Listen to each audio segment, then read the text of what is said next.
थे स्ववेज्ञ स्वराट तेने ब्रह्म हृदय आदि कवये मुह्यन्ति यत् सूरय तेजो वारिमृदां यथा विनिमयो यत्र त्रिसर्गो मृषा धाम्ना स्वेन सदा निरस्तकुहकं सत्यं परम धीमहि। श्रीमद्भागवत महापुराण का यह मंगल श्लोक है, मंगल वचन है।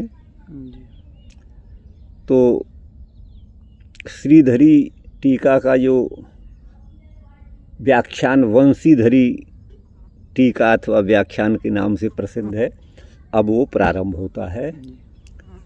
तो जन्मादिति सत्यम परम धीमहि। तो तद ब्रह्म कीदृक् वर्तते, वह ब्रह्म कैसा है जिसका ग्रंथ के आदि में भगवान वेदव्यास वादरायण ध्यान करते हैं, वह परम सत्य स्वरूप ब्रह्म का यहाँ निरूपण किया जा रहा है। परम परमेश्वरम किम भूतम ईश्वरम इत्यर्थः। तो किस प्रकार के वो ईश्वर हैं? सत्यम परम, परम का अर्थ परमेश्वरम कर रहे हैं जी। तो उन परमेश्वर श्री कृष्ण का हम जो है ध्यान करते हैं। ये तेन माया प्रतिबिंबित ईश्वर व्यावृत्ति ही। तो जो माया से प्रतिबिंबित, माने माया पर जो प्रतिबिंब पड़ता है, शुद्ध माया पर जो ब्रह्म का प्रतिबिंब पड़ता है, वह अद्वैत वेदांतियों के मत में ईश्वर है। तो यहाँ पर परम विशेषण जो है सत्यम परम धीमहि, ये परम विशेषण देने से वो माया प्रतिबिंबित ईश्वर की व्यावृत्ति माने निवृत्ति हो जाती है। अर्थात जो विशुद्ध मायोपाधिक ईश्वर है वह नहीं, किंतु जो परब्रह्म है हम उनका ध्यान करते हैं। व्यावृत्ति माने निवृत्ति जी। द्वेधात्र प्रक्रिया, यहाँ दो प्रकार की प्रक्रिया है। तत्राद्या यथा अविद्या प्रतिबिंबो जीव माया प्रतिबिंब ईश्वर। देखिए, अविद्या और माया, इन दोनों में ये भेद मानकर ऐसा व्याख्यान कर रहे हैं। लेकिन यहाँ माया के पर्यायवाची शब्द हैं विभिन्न शास्त्रों में, विभिन्न कोशों में, वहाँ माया और अविद्या अव्यक्त, बौधानक, प्रकृति और अया, प्रधान, ये सब नाम उसी माया के ही हैं और वो त्रिगुणात्मिका है। लेकिन इनकी दृष्टि में माया और अविद्या में भेद है। तो ये कहते हैं तत्र आद्या, पहला जो है उसे बता रहे हैं। यथा अविद्या प्रतिबिंबो, अविद्या में जो प्रतिबिंब पड़ता है जी, अथवा अविद्या का जो प्रतिबिंब है वो जीव है और माया का प्रतिबिंब ईश्वर है, ऐसा कहते हैं। तो इनकी दृष्टि में अंतर ये है कि एक तो विशुद्ध सत्वोपाधिक, तो वो तो इनकी दृष्टि में माया है। हाँ। तो माया पर प्रतिबिंबित ईश्वर है और मलिन जो अविद्या है जी, उससे प्रतिबिंबित जीव है। सच उपाधिभूत माया त्रैगुण्यात्। तो अब यहाँ पर ये औपाधिक जीव और ईश्वर के भेद मानते हैं और वह उपाधि क्या है? वह माया है, उपाधिभूत माया। और उस माया, वो माया त्रिगुणात्मिका है, सत्व रजस तमस, ये तीनों माया के गुण हैं। वही कहते हैं उपाधिभूत मायायास्त्रैगुण्यात्। जीव और ईश्वर है ना, इनमें भेद करने वाली वो माया है और वो त्रिगुणात्मिका है। तो तद गुण विशिष्ट माया प्रतिबिंब भेदेन। तो गुणों से विशिष्ट, अर्थात कहीं सत्व गुण का आधिक्य और कहीं तमस का। तो गुण विशिष्ट माया प्रतिबिंब के भेद से ही ब्रह्म, विष्णु और शिवरूप ये बिंबभूत परमेश्वर हैं। ये बिंब परमेश्वर को भी ये बिंबभूत मानते हैं। निरुपाधिकम ब्रह्मैव, ब्रह्मैव है ना, हाँ, वो निरुपाधिक ब्रह्म ही हैं, है ना। सच, और जो निरुपाधिक ब्रह्म है माने ब्रह्मा, विष्णु और शिव, इनको तो ये बिंबभूत मानते हैं जी। और निरुपाधिक माने जो किसी भी उपाधि से नहीं है। ये तो मायोपाधिक हो गए, तीनों माया की उपाधि से हैं। लेकिन ये निरुपाधिक है, जहाँ माया की उपाधि से जो रहित है। उपाधि आप समझते हैं? हाँ, तो वो जो है ब्रह्म ही है। सच आदि नारायण, और वह आदि नारायण हैं। वो नारायण माने श्री कृष्ण हैं। इत्यादि पदैर व्यवह्रियते, उन परमपिता परमात्मा को आदि नारायण और श्री कृष्ण इत्यादि पद माने नामों से कहा जाता है। शिव पुराणादौ शिवादि पदैश्च, और उसी ब्रह्म को शिव पुराण आदि में शिव शब्द से कहा गया है, शिव आदि पदों से कहा गया है। सच न स्वांश माया प्रतिबिंब ईश्वर धर्मई सृष्टियादि कर्तृत्वादि भी अभिलिप्यते। सच न स्वांश माया, और वो क्या है? उस ब्रह्म का जो अंश माया है, ठीक है ना, जो माया का जो प्रतिबिंब है ना, तो माया से प्रतिबिंबित ईश्वर के जो धर्म हैं वो सृष्टि कर्तृत्व आदि हैं। अर्थात माया की उपाधि से युक्त होकर ही ईश्वर जो है सृष्टि करता है, ठीक है ना जी। तो सृष्टियादि कर्तृत्वादि भी, और आदि पद से, सृष्टियादि में आदि पद से यहाँ पर पालन और संहार दिया जाएगा। वो जो है माने विष्णु और शिव रूप में। हाँ, तो इत्यादि शब्दों से अभिलिप्यते माने उनको इत्यादि धर्मों से वो युक्त होता है। द्वितीय यथा, अब द्वितीय को बोल रहे हैं। अविद्या माया च एकैव, अविद्या और माया एक ही हैं। यहाँ तो अविद्योपाधिक जीव बताया था जी। और मायोपाधिक ईश्वर बताया था, माया का प्रतिबिंब ईश्वर बताया था। अब कह रहे हैं अविद्या माया च एकैव, ये एक ही है। तत्प्रतिबिंबो जीव, उसका जो प्रतिबिंब है वो जीव है, और बिंब भूत जो चैतन्य ईश्वर है वो निरुपाधिक एक एवं निरुपाधिक है, वो किसी उपाधि से युक्त नहीं है। सृष्टियाद्यारोपित धर्मई है ना, ब्रह्म विष्णुआदि भेद व्यवहार भाग। सृष्टि करते समय करने के कारण उनको ब्रह्मा, पोषण के कारण करने वाले के होने के कारण विष्णु, और संगृति करने के कारण उनको शिव आदि नामों से कहा जाता है। बिंबत्व प्रतिबिंबत्वाभ्याम अनाक्रांतम, लेकिन बिंबत्व और प्रतिबिंब इन दोनों से अनाक्रांत माने अस्पृष्ट, अछूता, इनसे रहित जो शुद्ध चैतन्य है, निर्धर्मक है, वो ब्रह्म ही हैं, ब्रह्म हैं। इति द्विधैव प्रक्रिया अत्र शास्त्रे उपलभ्यते, ये दो प्रकार की प्रक्रिया यहाँ शास्त्र में उपलब्ध होती है। तो देखिए यहाँ पर इन्होंने एक बार, अब मैं अपनी बात यहाँ कह दूँ जी। हाँ। देखिए महापुरुषों के वचन में हम कुछ कटाक्ष निक्षेप करें, ये तो लगता है कि हमारा एक मर्यादा का अतिक्रमण ही हम लोगों का होगा। लेकिन बहुत विचार करने के बाद में जो मेरी बुद्धि में स्थित हुआ है, और जो भगवद गीता और जो ब्रह्मसूत्र और जो वेद वचन मैंने पढ़े हैं, मैं उनके अनुसार अपनी बात आपसे अब कहूँगा। और वो ये है, बस इसमें कहने को तो बहुत है, लेकिन मैं इतनी बात कहूँगा। यहाँ पर भगवान कृष्ण को ये जो हैं ये ईश्वर कहते हैं, और वो जो हैं माने उन सबसे परे हैं।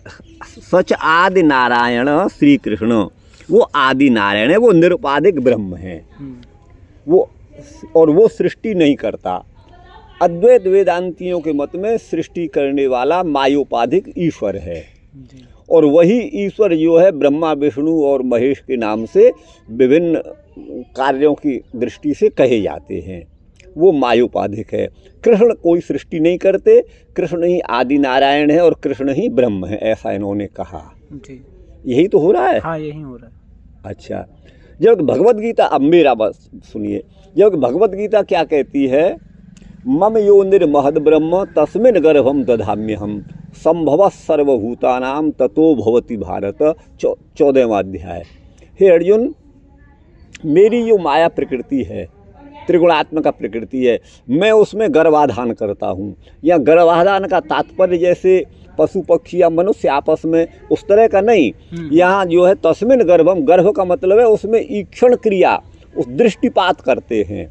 तो उनके दृष्टिपात मात्र से ही वह प्रकृति का प्रत्येक कण जो है वो क्षुब्ध हो जाता है, चंचल हो उठता है, और सृष्टि की प्रक्रिया प्रारंभ हो जाती है। वो परमात्मा को हमारी तरह उपकरणों की आवश्यकता नहीं है। जैसे कुंभकार को चाक दंड इत्यादि अपेक्षित होते हैं, ब्रह्म को कुछ नहीं।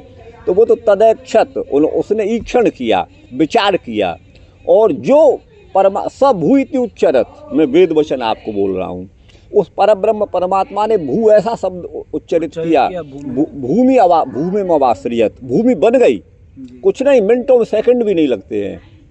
तो ये परमात्मा की सृष्टि प्रक्रिया है, वो किसी साधन की उनको अपेक्षा नहीं होती। तो ये जो श्लोक है मम यो निर्महत ब्रह्म, या भगवान स्वयं कहते हैं कि मैं इस संसार की सृष्टि करता हूँ। और अर्जुन से फिर कहा है 11वें अध्याय में, दूसरे में भी कहा है, ऋते भी त्वाम न भविष्यन्ति सर्वे ये अवस्थिता प्रत्यनीकेषु योद्धा, जो तुम्हारे विरोध में योद्धा खड़े हुए हैं, तुम युद्ध नहीं करोगे तो भी वो मरेंगे।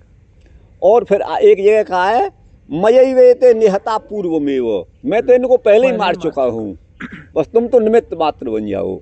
तो यहाँ सृष्टि कर्तृत्व और संहार कर्तृत्व और पालन कर्तृत्व, ये शक्ति श्री कृष्ण में है, जबकि ये कहते हैं कि ऐसा नहीं है। भाई देखिए, मैं तो शास्त्र से ही बोल रहा हूँ, कोई अलग से वचन मेरा है नहीं, ऐसा मेरा मानना है।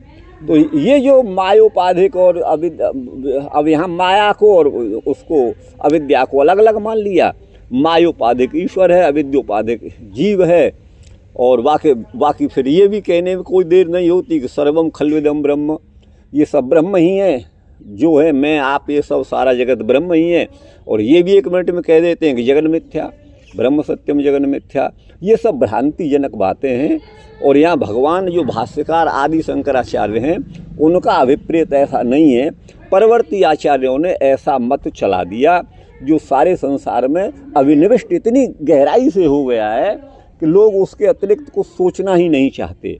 जो विभिन्न संप्रदाय वाले भी आचार्य हैं, वो आंख बंद करके उसे स्वीकार कर लेते हैं। जैसे बिल्ली कबूतर पर आक्रमण करती है, तो कबूतर क्या करता है, भागता नहीं है, वो आंख बंद कर लेता है। वो समझता है कि वो अब जो है वो मैं तो बच गया, लेकिन वो बच नहीं पाता, आपको बता दें। तो उसी तरह से सब आंख बंद किए हुए हैं। ये सब नहीं होना चाहिए। मतलब मेरा अपना ऐसा मानना है, और मैं बिना शास्त्र के कुछ बोलता नहीं। और जब जो ब्रह्म है उसको कहते हैं वो सृष्टि नहीं करता, कृष्ण ब्रह्म है, परमात्मा है, परमेश्वर है, ये कह रहे हैं। जब भागवत जी का प्रारंभ भी यहीं से हुआ है। हम उस पर ब्रह्म का ध्यान करते हैं, सत्य पर ब्रह्म का ध्यान करते हैं, जो सृष्टि आदि कर्तृत्व शक्ति जिसमें है, जन्माद्यस्य यतः, जिसके द्वारा ये सृष्टि का निर्माण होता है। तो कहीं ये भी सुनने को मिलता है कि भगवान कृष्ण अपने निकुंज से या गोलोक से कहीं जाते हैं, उनकी शक्ति जो है ये सब आदि कार्य जो है सृष्टि का पालन संहार आदि कार्य करती है। नहीं, ऐसा कहीं शास्त्र में कहीं नहीं है। ये वैष्णवों के अलग सांप्रदायिक ग्रंथों में ऐसा कहा जा सकता है। अच्छा। लेकिन 6 दर्शनों में ऐसा कहीं भी नहीं है, मैं आपको बता दूं। यहाँ तो सीधे कह रहे हैं कि मैं ही मारता हूँ, मैं ही पालन करता हूँ। भगवत गीता का मैंने 2-3 श्लोक आपको बोले, यहाँ ऐसा कहाँ लिखा हुआ है कि मैं किसी को भेजता हूँ या करता हूँ। वो तो कहते हैं मैं वो एव और लगा दिया, तो मैं ही, मेरे द्वारा ही ये निहत हो चुके हैं, पूर्व में वो। और अहम आदिश्य मध्यम च भूतानाम अंत एव च, मैं ही सब भूतों का आदि भी हूँ, मध्य भी हूँ, अंत भी हूँ। तो सब जगह भगवान ने ये कहा है। और ये सब जो है शास्त्र जो हैं, इस तरह की व्याख्यान जो हैं, लोगों के मन में भेद उत्पन्न करने वाले हैं। और वो पर ब्रह्म ही श्री कृष्ण हैं। और वो तो ये कहते हैं वो ब्रह्म जो सृष्टि नहीं करता। और यहाँ तो यही कहते हैं कि वो ब्रह्म जो है जन्माद्यस्य यतः में हेतु में पंचमी है, अर्थात वह इस सृष्टि के संसार के जन्मादि का कारण है। बहुत सीधी सी बात हो गई। अब यहाँ ये कहाँ लिखा है कि भाई वो जो कृष्ण जो है वो सृष्टि नहीं करते, ऐसा कहीं नहीं है। ये तो बस अब आप क्षमा करें हे प्रभु, आप जो भी मतलब जो है बंशीधर जी हैं या श्रीधराचार्य हैं, लेकिन मैं शास्त्र के अतिरिक्त नहीं बोल रहा हूँ। अगर मेरा वचन है तो कोई भी मतलब इसको जो भी सुने वो मुझे मेरा वचन काट सकते हैं। इसको सुनने के बाद में मैं स्वागत करूँगा। और अगर शास्त्र से वो प्रमाणित करेंगे तो मैं उन्हीं के मत को मान लूँगा, अपना मत छोड़ दूँगा। लेकिन ऐसा मुझे मिला नहीं 6 दर्शनों में, भगवत गीता में। हाँ, सर्वथा एतत् शास्त्र परम तात्पर्य गोचरो, सर्वथा पूर्ण रूप से एतत् शास्त्र माने इस भागवत शास्त्र के परम तात्पर्य के गोचर बिंब भूत जो परमेश्वर हैं वो निर्गुण ब्रह्म ही हैं, निर्गुण ब्रह्म ही हैं। तत्र उपलब्ध मान गुणानाम चिन्मयत्वेन, उस ब्रह्म में उपलब्ध होने वाले जो गुण हैं वो चिन्मय हैं। प्रकृति परिणाम भूत गुणाश्रयत्वा भावात, संसार जो है वो प्रकृति का परिणाम है, त्रिगुणात्मक प्रकृति का परिणाम ये सारा जगत है, और वो ब्रह्म में नहीं है, प्राकृत गुण परमात्मा में नहीं है, उनसे अस्पृष्ट हैं, अछूते हैं। तो वही यहाँ पर कहा प्रकृति के परिणाम भूत जो गुणों का आश्रयत्व है उसका अभाव है ब्रह्म में, वो उनसे पृथक हैं। आप देखिएगा, तो इसका मतलब प्रकृति अलग हो गई, वो जड़ है, त्रिगुणात्मिका है, प्राकृत गुण परमात्मा में नहीं है, प्राकृत गुणों से जो है मोहित हम आप हैं, परमात्मा नहीं है, वो अलग हैं। स्पष्टम चेदम, अब यहाँ देखिए प्रकृति का परिणाम बोलते हैं, लेकिन यहाँ सृष्टि की बात आएगी तो यदि परिणाम शब्द कहते हैं तब तो परिणाम का एक पर्यायवाची होता है विकार, परिणामवाद माने विकारवाद। तो जैसे मिट्टी का विकार घड़ा है, वैसे अगर ये जगत को परमेश्वर का परिणाम माने तो परमेश्वर का परिणाम, परमेश्वर का विकार ही ये जगत है, परिणामवाद को मानते हैं तो फिर ब्रह्म जो है विकारी हो जाएगा, परिणामी हो जाएगा, और वो वस्तु नित्य नहीं हो सकती जो परिणामी अथवा विकारी है, जो है ना। तो यहाँ जो प्रकृति का परिणाम मान रहे हैं वो नहीं है, वो नहीं, परमात्मा नहीं है। तो प्रकृति का परिणाम ये जगत है, ये अनित्य है, ये जो चलायमान है, ये परिवर्तनशील है। स्पष्टम चेदम, यह स्पष्ट है। अब यहाँ देखिए परिणामवाद मान रहे हैं, लेकिन जहाँ अद्वैत का खंडन होगा वहाँ तुरंत आते हैं कि ये कहते हैं वो तो परिणामवाद नहीं है, ये तो जो है वो है क्या विवर्तवाद है। विवर्तवाद में वस्तु अपने स्वरूप का परित्याग न करके रूपांतर में प्रतीत होती है। लकड़ी ने रात में, रस्सी ने अपना रूप नहीं त्यागा, लेकिन वो सर्प रूप में प्रतीत हो रही है, लेकिन वो हो नहीं सकती ना, सर्प हो नहीं सकती। ऐसे ही ब्रह्म जगत हो नहीं सकता, हकीकत में आपको बता दें। और जो हमने उसको रस्सी को सर्प समझा वो तो हमारा अज्ञान, हमारी भ्रांति है, हमारी भ्रांति है। और विवर्तवाद में कुछ बनाया नहीं जाता, रस्सी अपने को सर्प रूप में बनाती नहीं है, या कोई दूसरा भी उसे नहीं बनाता है कि भाई तू सर्प के रूप में प्रतीत हो जा, वो तो हमारी एक भ्रांति, भ्रम मात्र है। लेकिन जगत को तो बनाया जन्माद्यस्य यतः, इसलिए जगत विवर्त नहीं है। और अब विवर्त वस्तु जब हमारा ये ज्ञान हुआ करे, नेयम रज्जु, ये रज्जु नहीं है ना, नायम सर्प इयम तु रज्जु, ये सर्प नहीं है, ये रज्जु है। ये हमको ज्ञान हुआ तो भी उसके रूप में कोई परिवर्तन नहीं है।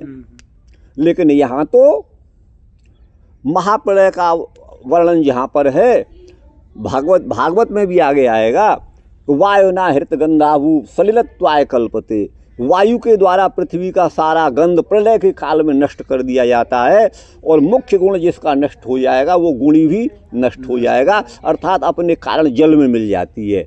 जल का गुण जो रस है वो अग्नि के द्वारा शोषित होकर के वो अग्नि वायु में, वायु आकाश में चला जाता है। तो ये कुछ नहीं दिखता है, ये तो परिवर्तन हो गया।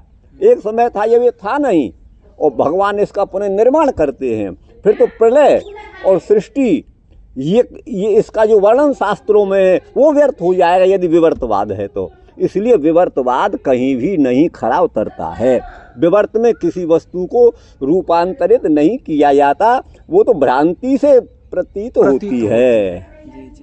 और ये जगत अगर कहें कि नहीं ये जगत भी भ्रांति है, तो फिर इसमें किया जाने वाला जो भी शुभ कर्म अथवा अशुभ कर्म है, पाप या पुण्य, वो भी भ्रांति हो जाएंगे और उसका कोई अर्थ नहीं रहेगा फिर तो। इसलिए शास्त्र निरर्थक हो जाएगा। तो इस जो शास्त्र का ये निर्देश है वेद का, अक्षैर मादिव्य, जुआ मत खेलो, सत्यम वद, सत्य बोलो। तो प्रवृत्ति कर्म और निवृत्ति कर्म, इनका निर्देश का कोई अर्थ ही नहीं रहता, सब भ्रांति है फिर तो। इसलिए ये सब केवल कपोलकल्पित है, इनमें कोई भी सार नहीं है। और विशेष व्याख्यान हम यहाँ नहीं करेंगे, क्योंकि आगे जो है वो ये आगे शास्त्र को बढ़ाना है। चैदम। हाँ, स्पष्टम चेदम, और यह स्पष्ट है, माम भजन्ति गुणा सर्वे निर्गुणम निरपेक्षकम सुहृदम प्रियमात्मानम साम्या संगादयो गुणा। तो अब यहाँ पर कहते हैं माम भजन्ति गुणा सर्वे निर्गुणम, मैं निर्गुण निरपेक्ष हूँ, मुझे अपनी सत्ता के लिए किसी दूसरे की अपेक्षा नहीं है जी। लेकिन जो भी गुण हैं प्राकृत गुण हैं और उन गुणों के बीच में विद्यमान हम आप सभी हैं, तो वो सब माम भजन्ति गुणा सर्वे, वो मुझे भजते हैं, अर्थात मेरे ही आश्रय, मैं सबका सुहृद हूँ, प्रिय हूँ, आत्मा हूँ। साम्या संगादयो गुणा, संग आदि जो गुण हैं वो साम्य हैं, साम्य माने समान रूप से है इत्यादि में। अब आगे का प्रसंग क्या है तब और स्पष्ट होता। तमेव परमेश्वरमेव, उन्हीं परमेश्वर को, अब यहाँ वो परमेश्वर कैसे हैं जिनका सत्यम परम धीमहि, जो सत्य है, परम माने परमेश्वर है, उनका हम ध्यान करते हैं, तब यहाँ पर वो बोलते हैं। तो देखिए लक्षण के दो भेद होते हैं, एक तो तटस्थ लक्षण और एक स्वरूप लक्षण। तो ब्रह्म का जो जन्माद्यस्य यतः, यह जो ब्रह्म का लक्षण है यह तो तटस्थ लक्षण है, और सत्यम परम धीमहि यह स्वरूप लक्षण है। इस बात को भी आगे आप समझिएगा। लक्षण के दो भेद होते हैं, एक तटस्थ लक्षण, एक स्वरूप लक्षण। तो जन्माद्यस्य यह जो है वो तटस्थ लक्षण है, वही कहते हैं स्वरूप तटस्थेति, है ना। तमेव परम, हाँ, परमेश्वर, उन परमेश्वर को, तो स्वरूप और तटस्थ। अब स्वरूप लक्षण क्या है और तटस्थ क्या, उसे बताते हैं। यत स्वरूपांतर्गतम सद इतर व्यावृत्तया लक्ष्यम बोधयति, जो अपने जो लक्षण परमात्मा के स्वरूप का बोध कराता हो, ध्यान दीजिए, जो स्वरूप, जो लक्षण कहने से उसके स्वरूप का बोध होता हो। जैसे सासना, लांगूल, ककुद, खुर और विषाण वाला प्राणी गऊ है, तो ये जो है गाय का स्वरूप लक्षण हो गया, हम गाय को पहचान लेंगे। तो ये जो है स्वरूप, जो स्वरूप के अंतर्गत होता हुआ इतर व्यावर्तक होता है। तो इतर व्यावृत्ति यहाँ क्या हो गई, इतर व्यावृत्ति क्या हो गई, पूंछ, खुर, सींग, ये तो सभी भैंस इत्यादि में भी होते हैं, लेकिन जो ये कंधे के ऊपर मांस का पिंड जिसको हम बोलते हैं ककुद, ये टाट, ये अन्य प्राणियों के नहीं होती विश्व में। तो ये ही इतर व्यावर्तक है, जो लक्षण स्वरूप के अंतर्गत होता हुआ, हमने कहा कि खुर वाली, पूंछ वाली, ककुद वाली, सासना वाली, गलकम्बल वाली जो होती है वो गाय होती है, तो इसके स्वरूप का वर्णन हो गया। और इतर व्यावर्तक भी हो गया, क्योंकि ये धर्म, ये आकृति अन्य किसी में नहीं है, तो यह गो का लक्षण इतर व्यावर्तक हो गया, तो ये जो है स्वरूप लक्षण हो गया। तो सत्यम परम धीमहि ये परमात्मा का स्वरूप लक्षण हो गया।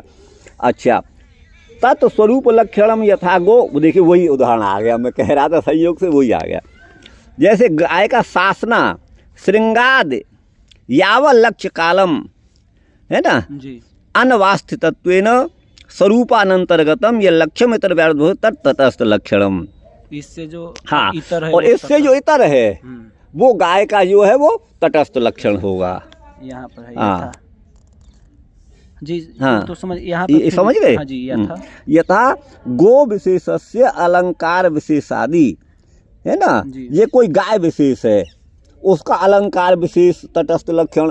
भाई देखो, उस गाय को ले आओ जिसके गले में वो जो है मोरों की, मोर पंख की माला बनी हुई है, जिसने जो है पीताम्बर ओढ़ रखा है, उस गाय को ले आओ, तो ये तटस्थ लक्षण हो गया। वो हमेशा नहीं रहेगा, वो उसका स्वरूप लक्षण नहीं है, वो उसका स्वरूप लक्षण नहीं है। हमने कहा भाई देवदत्त का घर कौन सा है, तो काकवन तो देवदत्त से ग्रहा, जिस पर कौआ बैठा है वही देवदत्त का घर है। कौआ हमेशा तो नहीं बैठेगा, वो तो उड़ भी जाएगा, ये तटस्थ लक्षण हो जाएगा। तो वही यहाँ पर कहते हैं कि गो विशेष से अलंकार विशेषादि, वाह माने अथवा देवदत्त गृहस्थ काकादि, वही आ गया। देवदत्त के घर पर कौआ बैठा है, वो देवदत्त का घर है, देवदत्त के घर का लक्षण हो गया। अब उसका स्वरूप तो नहीं आया, जैसे गाय का स्वरूप आ गया था का सासना, लांगूल, का कोद, खुर, उस घर का मुख जो है वो किधर है, उस पर किवाड़ लोहे की है कि काठ की है, या फाटक चढ़ा हुआ है, वो कैसी सफेदी से पुता हुआ है, टाइल लगी हुई है कि नहीं लगी हुई है, वो कितने कैसा आकार हुआ, जी, उसमें ये सब ये सब नहीं है। तो ये तटस्थ लक्षण हो गया। ये आप दोनों समझ गए ना। जी जी हाँ। प्रकृते सत्यम ज्ञानम आनंदश्च परमेश्वर स्वरूपमेव। अब प्रकृति माने इस पद्य में, इस श्लोक में जो परमात्मा का स्वरूप लक्षण है वो क्या है? सत्यम परम धीमहि। तो सत्यम और अन्य शास्त्रों में सत्यम ज्ञानम अनंतम ब्रह्म, और उनमें से सत्य यह लिया हुआ है। परमात्मा का जो स्वरूप है वो सत्य स्वरूप है। तो सत्यम ज्ञानम और आनंदश्च ये परमेश्वर का स्वरूप ही है। अर्थात परमेश्वर स्वरूप में वो सत्य, वो परमात्मा का ही रूप है। जो सत्य है वो परमेश्वर है, जो आनंद है वो परमेश्वर है, जो ज्ञान है वो परमेश्वर है। ठीक है ना। हाँ। और असत जड़ दुख प्रपंच व्यावृततया बोधयति। देखिए ये जो जगत है वो असत है, जड़ और दुख और प्रपंचमय है ना जी। उसकी व्यावृत्ति करने वाला सत्य पद है। अब यहाँ पर ध्यान दी, ये जगत जो है वो असत है।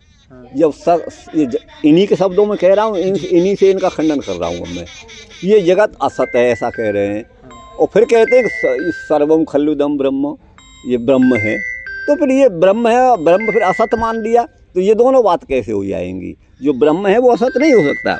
तो असत जो है जड़ दुख प्रपंच व्यावृततया, जो सत्य पद करा रहा है, इसीलिए ये ब्रह्म का स्वरूप लक्षण है। हाँ प्रभु जी। जैसे आप अभी बोले कि ये कौन सा लक्षण? स्वरूप लक्षण है। हाँ, तो हाँ। स्वरूप लक्षण केवल ये बता रहे हैं ना सत्य है। हाँ, सत्य इसमें सत्य है बता रहे हैं। हाँ, हाँ। तो फिर जैसे अभी बताएं गाय का स्वरूप लक्षण और तटस्थ लक्षण बताएं, किसी देवदत्त का घर। हाँ, हाँ। तो वैसे ब्रह्म का इसमें स्वरूप लक्षण की ये पहने हुए हैं, ऐसे ऐसे कहाँ बता? नहीं, ये नहीं है, वो नहीं है। ये तो वो निर्विशेष है, ये निर्विशेष ब्रह्म का लक्षण है। अच्छा, निर्विशेष ब्रह्म का। हाँ, माने वो सत्य, जो भी सत्य है वो ईश्वर है। और सत्य का क्या मतलब है यहाँ पर? तो जिसके स्वरूप में तीनों कालों में कभी परिवर्तन, विकार अथवा अभाव जिसका कभी नहीं होता, जिसकी सत्ता हमेशा एक जैसी बनी रहती है। लेकिन जीव ऐसा नहीं है, क्योंकि वो अपने कर्मों के पराधीन हुआ सुख दुख और मोह इस प्रपंच में पड़ जाता है। आनंद जो है वो ब्रह्म स्वरूप ही है, आनंद ब्रह्म ही है। अगर जीव में कहीं आनंद है तो उसी परमात्मा का एक अंश मात्र है। जैसे केवल इसमें सत्य पद दिए हैं। हाँ, हाँ। तो जीव भी तो सत्य है ना जी, उस दृष्टि से सत्य है। हाँ। कि उसका तीनों काल में अभाव नहीं होता, लेकिन वह एक रूप एक रस नहीं रहता। यहाँ पर ब्रह्म का लक्षण है, इसलिए जीव नहीं दिया जाएगा, वही परम सत्य है। क्यों? परम विशेषण है। हाँ, परम। जीव तो सत्य है ये हम माना, लेकिन परम सत्य वही है। ठीक है ना। हाँ। तो सत्यम परम धीमहि। असत जड़ दुख प्रपंच का व्यावर्तक होने से जो सत्य पद है ना वो पर ब्रह्म का बोध कराता है, इसलिए स्वरूप लक्षणम संपद्यते। वो सत्य पद जो है परमात्मा का, वो जो है स्वरूप लक्षण है। और जगत जन्मादि कारणत्वम तु तटस्थ लक्षणम। जगत जन्म आदि का जो कारण है वो तटस्थ लक्षण है। ये सर्वदा नहीं होता, ये आपको हमेशा नहीं दिखाई देगा। क्यों? कौआ उड़ गया, आप नहीं फिर नहीं कह सकते काकवन तो देवता से गया, ये आप नहीं कह सकते। जब जन्म परमात्मा जन्म करते हैं तो आप पहचान लेंगे कि भाई देखो सृष्टि ये रच रहा है, ये ब्रह्म है। लेकिन अब तो सृष्टि हो चुकी, फिर वो लक्षण अब नहीं है। अब तो पालन करने वाला, अब आप समझ गए ना। हाँ। संहार करते समय आप पहचान लेंगे भाई ये मार रहा है, संसार को नष्ट कर रहा है, ये ब्रह्म है। लेकिन संहृति हो गई, उसके बाद आप नहीं पहचानेंगे, तो ये तटस्थ लक्षण हो गया। हाँ। बात आ गई ना। जैसे कौआ उड़ जाए तो फिर नहीं कैसे पहचानेंगे? हाँ ठीक जी। हाँ, अब समझ। हाँ, तो तटस्थ लक्षण हमेशा नहीं रहता। स्वरूप लक्षण परमात्मा का हमेशा लक्षण रहता है, वो अनपाई लक्षण है, और ये अपाई है। अपाय का मतलब है विश्लेष वियोग, ये लक्षण नहीं भी रहता, होता भी है नहीं भी होता है। बात आप समझ गए? जी हाँ, समझ। तो ये यहाँ से न है तत् सर्वदासी। देखो वही बात कह दिया जो मैं बोला, वही बोल गए। वो जो तटस्थ लक्षण है वो सर्वदा नहीं रहता है। क्यों? प्रलय आदि काले तत्तद अभावात। जब प्रलय होगा तो सृष्टि कर्तृत्व लक्षण आपको नहीं मिलेगा। ऐसे ही सब आप समझ लेना आगे। अतः स्वरूपानंतर्गतम सद आकाशाद व्यावृत्तम ईश्वरम लक्ष्यति। जो स्वरूप के अंतर्गत न होता हुआ, अगर स्वरूप के अंतर्गत होता तो मेरा शरीर मेरा रूप मुझसे अलग नहीं होगा। आप समझिए ना, यदि वो जो तटस्थ लक्षण भी परमात्मा के स्वरूप के अंतर्गत होता तो अलग नहीं होता, अलग नहीं होता। लेकिन वो तो अलग होता है। हाँ, तो सृष्टि कर रहे थे तब तो सृष्टि करता थे, नहीं कर रहे हैं तो अब नहीं, अलग हो गया वो लक्षण। हाँ। तो वही कहे स्वरूप के अंतर्गत न होता हुआ आकाश आदि व्यावृत्तम, जो आकाश से लेकर के पांचों महाभूत और ये सारा संसार, इनसे जो परमात्मा को पृथक करता है, वो परमात्मा का बोध ईश्वरम लक्ष्यति, ईश्वर का बोध कराता है, वो तटस्थ लक्षण है। क्या है तटस्थ लक्षण? तो वो ब्रह्म कैसा है? अब ये यहाँ तक हमने इतना समझा, वो परमात्मा जो है इस सृष्टि का करने वाला है, और वो सत्यम अनंतम है ना, ज्ञानम ब्रह्म। तो सत्यम अनंतम है ना, आनंदो ब्रह्म, ये तो परमात्मा का स्वरूप लक्षण हो गया। और जन्माद्यस्य यतः सृष्टि कर्तृत्वादि तटस्थ लक्षण हो गया। अब आगे कहते हैं वो आखिर कैसा परमात्मा है, तब कहते हैं, अब श्लोकार्थ देखिए। तो यत्र त्रिसर्गो मृषा का ले रहे हैं। त्रयाणाम अहंकार संबलितानाम तमो रजः सत्वानाम, अर्थात तीन जो है सत्व रजस और तमस, ये तीन गुण हैं, और ये अहंकार से संबलित हैं, युक्त हैं। ठीक है ना जी। तो अहंकार से संबलित ये प्रकृति के जो तीनों गुण हैं, इनका जो सर्ग माने रचना, इनकी सृष्टि कैसी है? तो देखिए ये आगे ये बताया कि सत्व रजस तमस ये प्राकृत हैं, ये बताया, यही तो बताया जी। और अब यहाँ बता रहे हैं कि सत्व रजस तमस इनका जो सर्ग माने सृष्टि है वो क्या है? तो बोले भूतेंद्रिय देवता रूप, वो भूतमय सृष्टि है, देवता इंद्रियमय सृष्टि है, और देवता रूप सृष्टि है।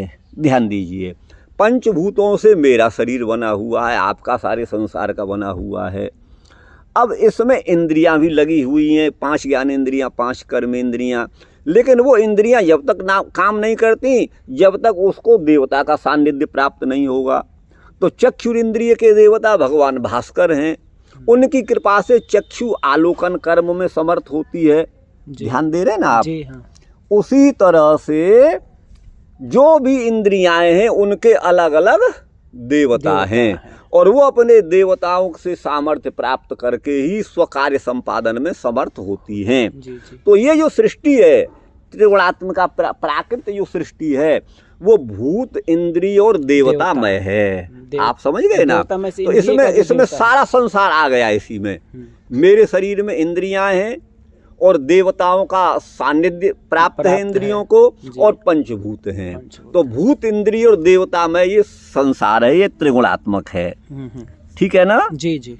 तो अहंकार संबलिता नाम तमो रजः सत्वानाम सर्गो माने सर्ग माने सृष्टि, अर्थात भूतेंद्रिय जो देवता रूप सर्ग सृष्टि है, तो उसमें किस किस से क्या क्या बनता है भाई? प्रकृति में तो 3 गुण हैं। तो बोले तामसा अहंकारात भूत सर्गो। अच्छा। तामस अहंकार का कार्य जो है पंचभूत हैं, मतलब तामस तमोगुण का बाहुल्य जिसमें होता है। हाँ, तो फिर यहाँ पे अहंकार पद को अहंकार से तब अहंकार से युक्त। अच्छा, ध्यान दीजिएगा, अहंकार तो उन तीनों में ही है, सत्वरज तमस में है। अच्छा, हाँ। उसे सम्मिलित हैं तीनों ही। जी जी हाँ। अब उन तीनों में ये जो भूत हैं, हाँ, ये किससे बने हैं? इसमें सत्वगुण का प्राबल्य है या रजस का है या तमस का है? इस बात को समझा रहे हैं कि तामसा अहंकारात, तामस अहंकार से भूत सर्ग होता है। तमोगुण का अहंकार बाहुल्य होने पर भूत का भूत सर्ग, पंचमहाभूत, हाँ, ये होते हैं।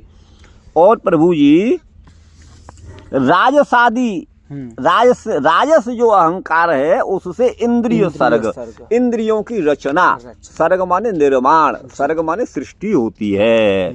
और सात्विक जो हैं वो इंद्रियों के अधिष्ठात्री देवता माने सूर्य आदि हैं।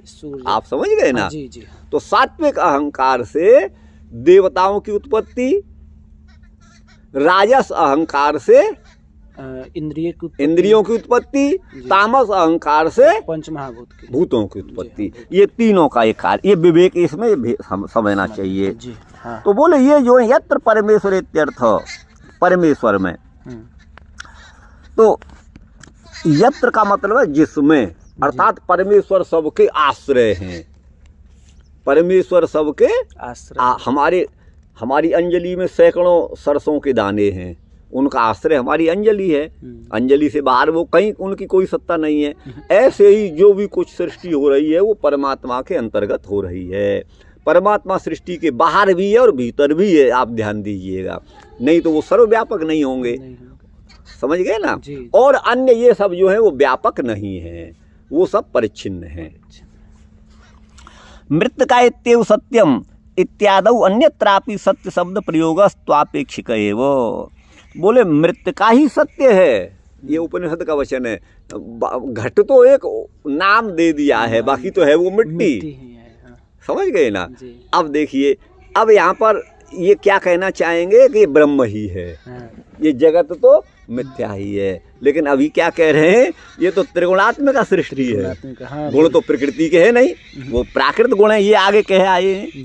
लेकिन फिर एक मिनट में कुछ कह जाते, एक मिनट में कुछ, ऐसा नहीं होना चाहिए भाई। देखो मैं अपनी बात आपको बता दूं, एक ही बात होनी चाहिए, एक ही दृढ़ निश्चय होना चाहिए, तो फिर वो हाँ जो शास्त्र का है। तो सत्य का प्रयोग देखा जाता है, ठीक है ना जी। हाँ, मृत्तिका इत्येव सत्यम इत्यादौ इत्यादि में अन्यत्र भी सत्य शब्द का प्रयोग देखा जाता है, वहाँ पर तो वो आपेक्षिक है, माने अपेक्षा से, आपेक्षिक माने गौण है, माने अप्रधान है, ये कह रहे हैं। परम सत्यत्वम तु परमेश्वरस्यैव, परम सत्य तो सत्यम परम धीमहि, वो तो परमेश्वर ही हैं। अत्र अन्य सत्तया अन्यस्य सत्यत्वे इत्यर्थ, क्या लिखा है, अत्रान्य सत्तया अन्यस्य सत्यत्वे इत्यर्थ, अन्य की सत्ता से अन्य का सत्यत्व है, ये कह रहे हैं। अर्थात अगर इस संसार का भी कहीं सत्यत्व है तो ईश्वर की सत्ता के द्वारा ही ये है, ये भाव है। न ही परसत्तया परस्य सत्यत्वम वास्तवम भवति, परम सत्ता जो परमेश्वर हैं उनसे अलग कोई वास्तविक सत्यता नहीं होती, वही परम सत्य है, इसलिए परम विशेषण दिया।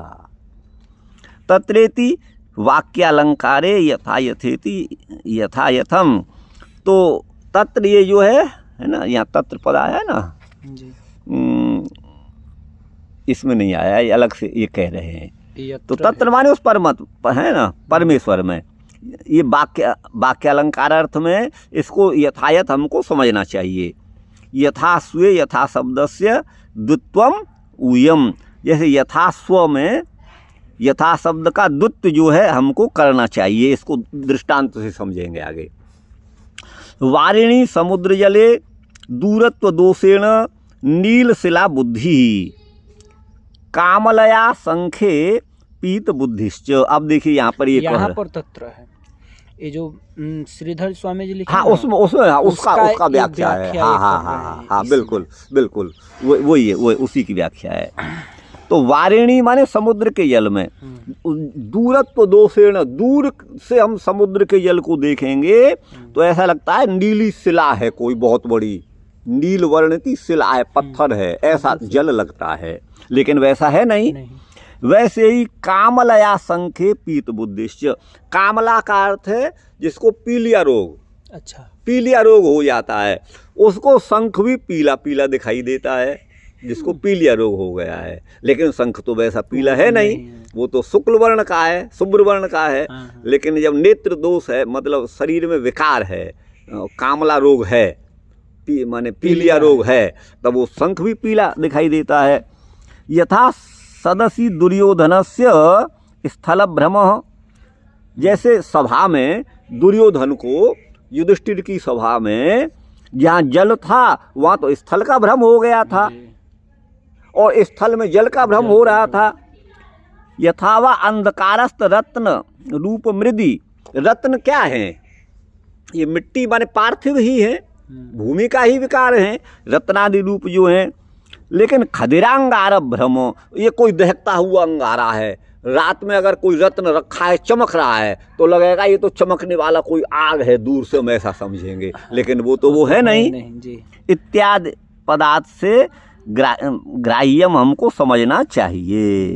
ये भ्रम इस तरह का होता है। तो तेयो वार मृदाम यथा विनिमयो का ये आगे करेंगे।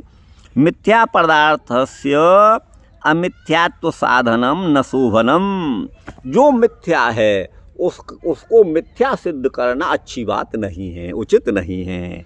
वही सब इन्हीं का वो कर रहे हैं यहाँ पे, मिथ्या सर्गोपी। हाँ, ये सत्व प्रतीत परम मिथ्या सर्गोपी सत्यवत प्रतीयते। हाँ। ये सर्ग जो है मिथ्या है, सृष्टि मिथ्या है, ऐसा ये कह रहे हैं। इन्हीं का वो लेकिन परमात्मा की उससे ये सत्यवत प्रतीत होती है। बिल्कुल आप सही पकड़ रहे हैं। ये जो है प्रतीत होती है। जी। अब देखिए यहाँ तो जगत को ये मिथ्या कह रहे हैं, जी जी। और 1 मिनट में कह देते हैं कि सर्वम खल्विदम ब्रह्म। ये भी देर नहीं लगती है। अच्छा, तत्राह, तो वहाँ पर कहते हैं यद्वेति आधारादेय भावेन सोपाधिकत्वम आक्षिप्य अपाकरोति यत्र इत्यादि ना। यहाँ पे ये हम, हाँ ये तो हो गया। हाँ, ये तो हो गया ना। हाँ। अथवा इसका दूसरा अर्थ कर रहे हैं, आधार और आधेय भाव से। आधार तो ये भूमि है और हम आधेय हैं। आधेय घट है और स्थल जो है वो आधार है। तो आधार आधेय भाव से या सोपाधिक को आक्षिप्य माने लेकर के अपाकरोति माने उसका निराकरण करते हैं इत्यादिना, यत्र इत्यादिना, यत्र त्रिसर्गों में यत्र है। जी हाँ। तो कुहकम अज्ञानम, अर्थात वह जो अज्ञान है, कुहक माने अज्ञान है।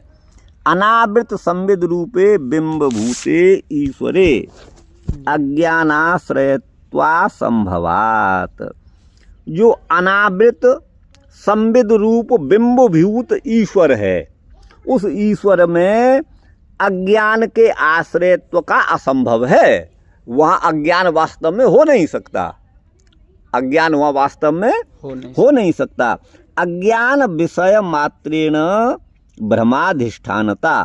अज्ञान का विषय मात्र होने से वह भ्रम ही है, हमको भ्रम ही हो रहा है, वास्तव में वह है नहीं, ये कहना चाहते हैं। न च तावता ऐश्वर्य हानि अज्ञान विषय मण्यादौ कपर्दिकाद्यारोपेपि। कहते हैं उससे परमात्मा के ऐश्वर्य की हानि नहीं होती। अज्ञान का विषय जो मणि आदि हैं, मणि जो चमक रही है रात में, उसको हमने अग्नि समझ लिया, तो ये तो हमारा अग्नि समझना अज्ञान है। तो वही कहा अज्ञान का विषय जो मणि आदि है, उसमें कपर्द का अध्यारोपो भी, कपर्द का कौड़ी को बोलते हैं, कौड़ी, इनका आरोप भी स्वरूप प्रकाशादेर बाधा दर्शनात्। तो वही कहते हैं मण यादव कपर्द का अध्यारोपे भी स्वरूप प्रकाशादे।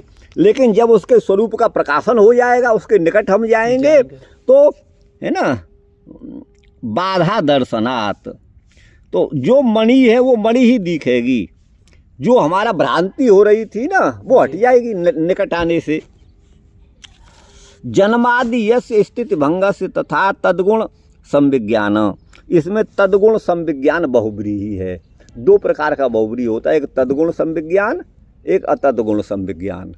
तो तद्गुण माने वो गुण उसमें दिखे। जैसे हमने कहा लंब कर्ण माने, लंबे कान वाले आदमी को लाओ, तो वो तो वहाँ पर गुण उसके दिख रहे हैं, लंब कर्ण तो वहाँ दिख रहा है। लेकिन कहा पीताम्बर, अब पीताम्बर तो कोई भी पहन लेगा, कान तो सबके लंबे नहीं होंगे, किसी एक का कोई होगा। तो यहाँ तद्गुण संविज्ञान बहुब्री है। यतः ये जो है अव्यय का निर्देश है। अव्यय का मतलब है पंचमी के अर्थ में, कारण अर्थ में, हेतु अर्थ में तसी प्रत्यय हुआ है। तो ये जो अव्यय, वो अव्यय हो जाता है, ठीक है ना, उनको अव्यय संज्ञा हो जाती है।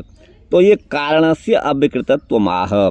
जो कारण है वह अविकृत है, माने जगत का जो हेतु है, कारण है परमात्मा, उसमें कोई विकार नहीं है।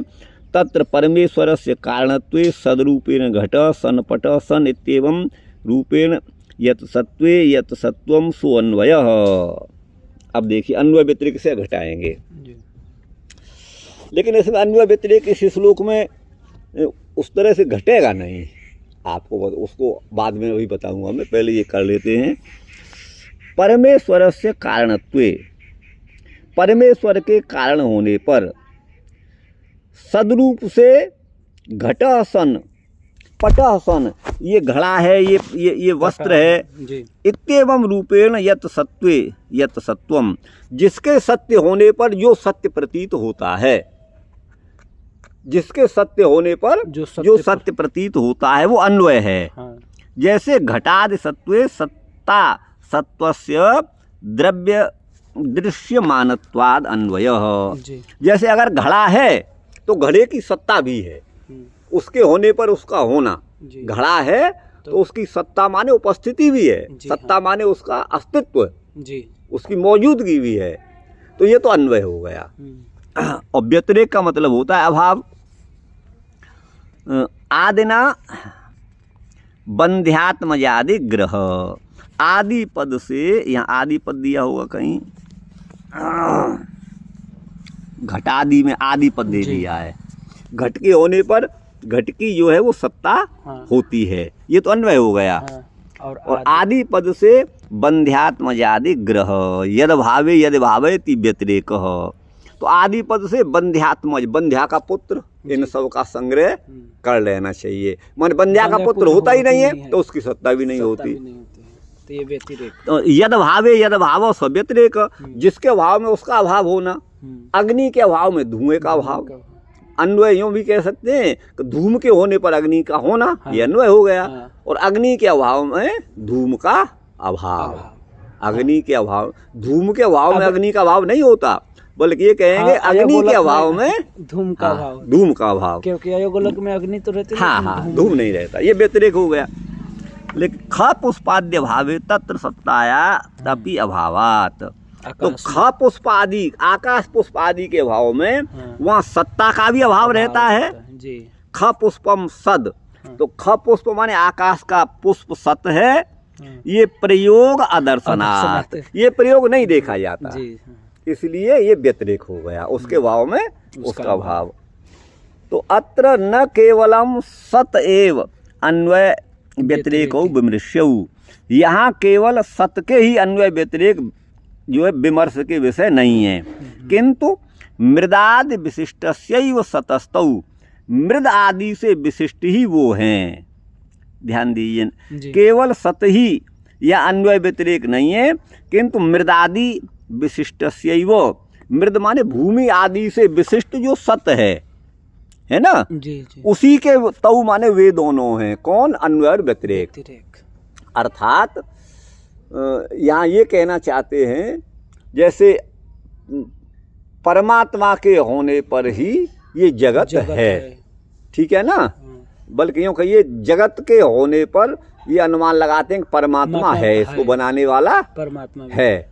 लेकिन उस परमात्मा का व्यतिरेक यहाँ नहीं बनेगा। आपको बता दें कैसे नहीं बनेगा, कि हम कभी भी ये नहीं कह सकते कि जगत के अभाव में परमात्मा का अभाव जी, या परमात्मा के अभाव में जगत का अभाव, ये नहीं हम कह सकते, क्योंकि वो तो अभाव उनका हो नहीं सकता, वो तो भाव रूप ही है। तो यहाँ ये कहते हैं तऊ माने वे दोनों मृदादि से विशिष्ट ही हैं।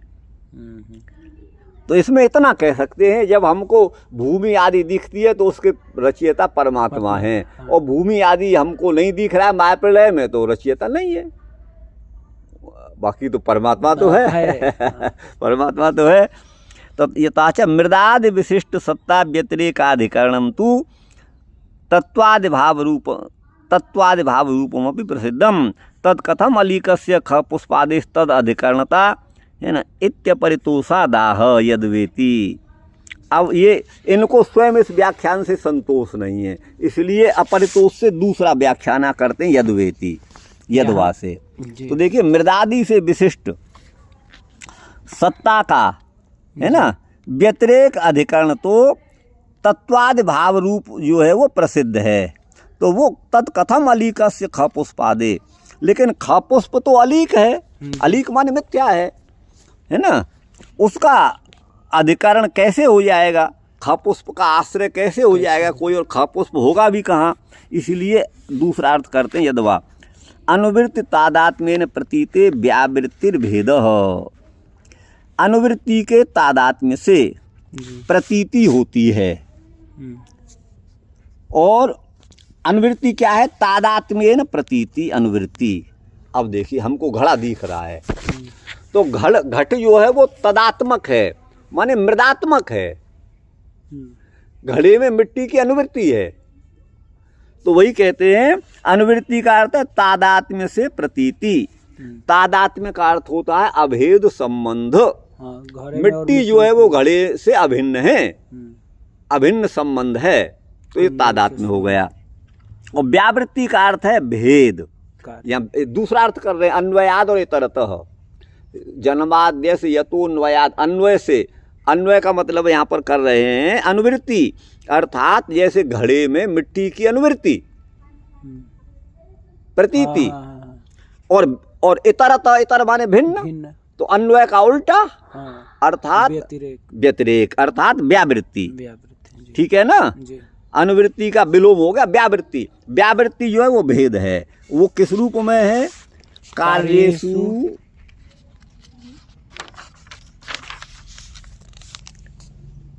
कारणस्य अनुवृत्ति यथा। कार्यों में कारण की अनुवृत्ति होती है, जैसे कैसे?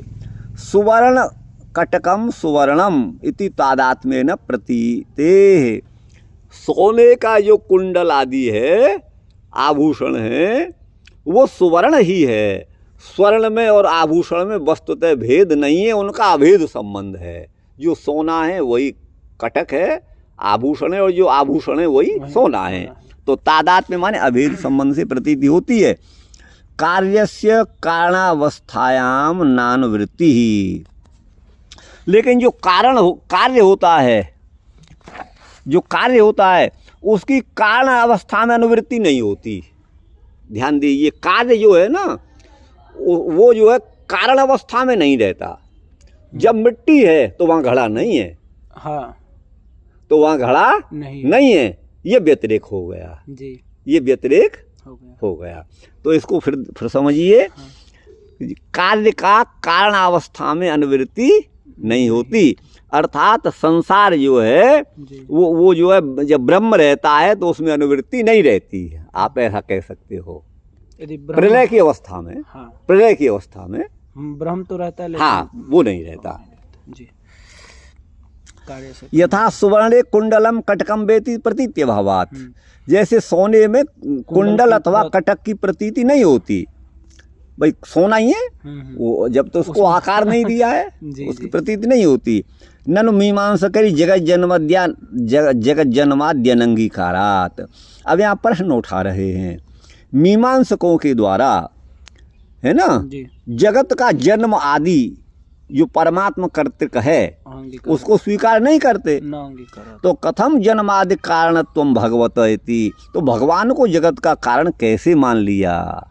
चेदाह, तो इस विषय पर कहते हैं यदवा सावयवे त्वे इत्यादि। सावयवत्व ये लिए हैं, यादव और सावयवत्व इनको ले रहे हैं, हाँ, इसी को ये ले रहे हैं। हाँ, हाँ। हम लोग यहाँ से जो शुरू किए ना, हाँ, ये जन्मादि, बिल्कुल इधर से ही कहीं से यहाँ से शुरू किए हैं। हाँ, हाँ। यहाँ से शुरू किए थे।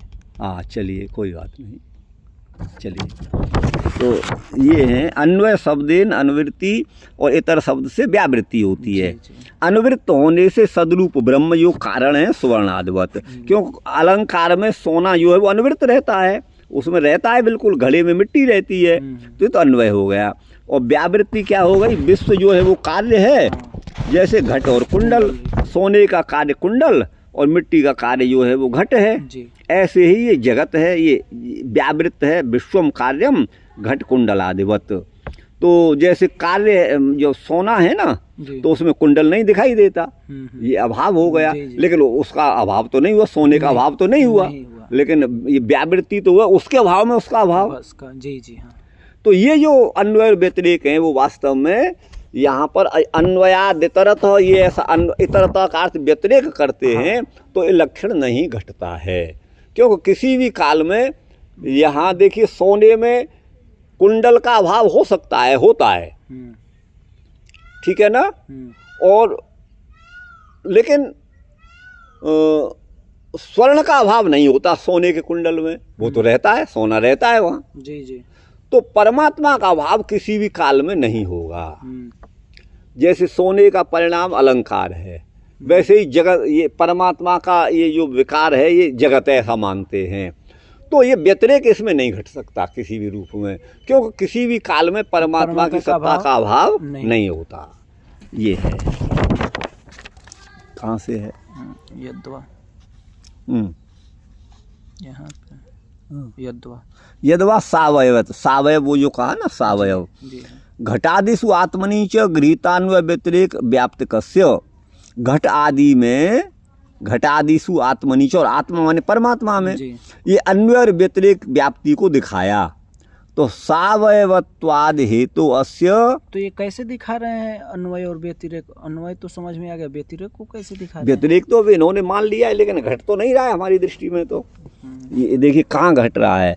ये तो कहें सुवर्णे कुंडलम कटकम वा, सोना जब अपनी मूल अवस्था में होता है तो उसमें कुंडल आदि की प्रतीति का अभाव होता है, कुंडल नहीं उसमें होता है, ठीक है ना। तो यहाँ व्यतिरिक्त घट कहाँ रहा है? नहीं घट रहा है। उसके अभाव में उसका अभाव ये बनेगा नहीं ना, ये नहीं घटेगा ना, क्योंकि वो तो नित्य वस्तु है। सोना तो है। हाँ, अब धूम अग्नि का अन्वय तो बन जाता है, अन्वय व्यतिरेक भी बन जाता है, लेकिन परमात्मा के साथ जगत का नहीं बनेगा, क्योंकि किसी भी काल में परमात्मा की सत्ता का अभाव नहीं होता। ये है, यहाँ घट नहीं रहा है ना। तो अब आगे कहाँ हैं हम? अभी यहाँ पे हैं। घटादिषु आत्मनि च, घट में और आत्मा माने परमात्मा में, गृहीत अन्वय व्यतिरेक व्याप्तकस्य, जिसने अन्वय और व्यतिरेक को ग्रहण कर लिया है, समझ लिया है, वो सावयवत्वाद हेतु अस्य, ये सभी सावयव हैं। माने घट भी सावयव है, आकार वाला है, और जो है उसका काल मिट्टी भी सावयव है। तो सावयवत्वाद हेतु से अस्य पदवाच्य जगति है ना, इस पद का वाच्य जो जगत है, जगत के पक्ष में परामर्शाद सामग्री के बल से यज्जन्माद बलाद क्या है, परामर्शाद सामग्री बलाद बलात, हाँ, यज्जन्मादि, ये डबल ज होना चाहिए है ना, जो जन्म आदि निश्चित होता है, तद यतो भवति, वो इस जगत का जन्म आदि जिससे, यतो माने जिससे होता है, ये संबंध है, ठीक है ना जी। हेतु पुरस्सर अन्वय व्याप्ति साध्या भाव पुरस्सरा व्यतिरेक व्याप्ति भेद। हेतु पुरस्सर, हेतु को सामने रख करके तो अन्वय व्याप्ति बनती है, और साध्य के अभाव को आगे रख करके व्यतिरेक व्याप्ति, ये भेद होता है। साध्य का अभाव, जगत का अभाव, लेकिन परमात्मा का अभाव तो होगा नहीं है। इदम विश्वम जन्मादिमत सावयवत्वात्, यह जगत जन्म आदि वाला है, अर्थात जो भी दिखाई देने वाला पदार्थ इस जगत में है वो उत्पन्न हुआ है और एक दिन नहीं भी रहेगा, और मध्य में उसकी सत्ता रहती है, तो जन्मादि वाला होने से ये सावयव है। यत्र सावयवत्वम घटादौ तत्र जन्मादिमत्वम, लोक में जो अवयव वाले घड़े इत्यादि देखे जाते हैं उनका जन्म देखा जाता है। तो यत्र जन्माद्य भाव आत्मनि, और जहाँ परमात्मा में अथवा जीवात्मा में जन्म आदि का भाव है वहाँ पर सावयवत्वा भाव है, वो वस्तु सावयव नहीं होती। जैसे आत्मा में जन्म का अभाव है तो उसमें सावयव भी नहीं होता, वो आकार वाला भी नहीं होता। और घड़ा जो है वो सावयव है, इसमें उसमें आकार इत्यादि। हाँ, ये है। तो ये तटस्थ लक्षण प्रतिपादिका श्रुति को कहते हैं, तथा चेती, यही श्रुति को, ये हाँ, ये श्रुति इन्होंने कहा यतो वायमानी भूतानि, ये है, इसी को लेंगे। हाँ, यतो वायमानी भूतानि जायन्ते, माने जिस ब्रह्म से सारा भूत माने प्राणी उत्पन्न होते हैं, और ये न माने जिस ब्रह्म के द्वारा जातानी माने उत्पन्न होकर के जीवित रहते हैं, और अंत में यत प्रत्यभिसंविशन्ति, यत प्रयंती अभिसंविशन्ति, और अंत में जिसी में विलीन हो जाते हैं, ये स्मृति। और स्मृति भी है यतः सर्वाणि भूतानि भवन्त्यादि युगागमे यस्मिश्च प्रलययान्ति पुनरेव योक्षे, तस्य लोक प्रधानस्य, ये वहाँ का विष्णु सहस्र नाम का है। तर्हि किम प्रधानम जगत कारणत्वात् ध्येयम अभिप्रेतम, तो क्या जगत का कारण होने से प्रधान माने प्रकृति ध्येय है, प्रकृति ध्यान करने के योग्य है? तो बोले नेह नहीं, जगत का, अब देखो यहाँ जगत का कारण प्रकृति को ही मान रहे हैं ना। हाँ। तो जगत का कारण प्रकृति होने से क्या वो प्रकृति यहाँ ध्येय रूप से अभिप्रेत है? क्या प्रकृति का ही ध्यान किया जाना चाहिए? तो बोले नहीं, वो तो अभिज्ञ है। जन्माद्य से यंतो चार थे स्वभिज्ञ, प्रकृति तो जड़ है और अभिज्ञता चेतन का धर्म है, किसी को जानना। जी। और अभी माने पूर्ण रूप से जानना, तो वो तो परमात्मा ही है, जीव भी नहीं हो सकता। तो इसलिए यहाँ पर ये प्रकृति नहीं, वह तो अभिज्ञ परमात्मा है। जगत का ये तो उपादान कारण रूप में स्वीकार करके प्रकृति को ऐसा बोल रहे हैं कि जगत का कारण तो प्रकृति भी है, क्या वह ध्येय है? बोले नहीं, वो अभिज्ञ है। अभिज्ञ माने वो तो चेतन है, ज्ञानवान है। प्रकृति जो है वो जड़ है, वो अज्ञान है, अज्ञान पदवाच्य है। तो यहाँ हाँ तथा यत परेशात इमानी चराचराणि भूतानि जीवानि प्रयंती प्रलयम प्राप्नुवन्ति, और जिसी परमेश्वर से ये चराचर भूत जो है, जीव जो है ना, ये जो है प्रयंती माने प्रलयम प्राप्नुवन्ति, प्रलय को प्राप्त होते हैं।